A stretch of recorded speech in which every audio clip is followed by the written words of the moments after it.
এমন যদি হতো আমার দেশের শাসক হতো, ওমরেরই মতো হতো, আবু বকরের মতো।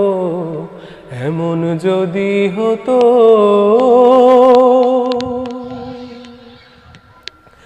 জনগণের খোঁজ খবর নিত রাত দুপুরে, ঘুরে ঘুরে দেখতো কি কেউ আছে অনাহারে।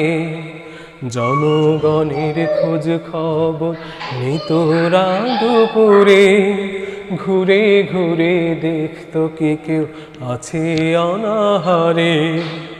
আমার দেশের মা বোনেরা লাঞ্ছিত হতো না, আমার দেশের কৃষক শ্রমিক বঞ্চিত হতো না, আমার দেশের মা বোনেরা লাঞ্ছিত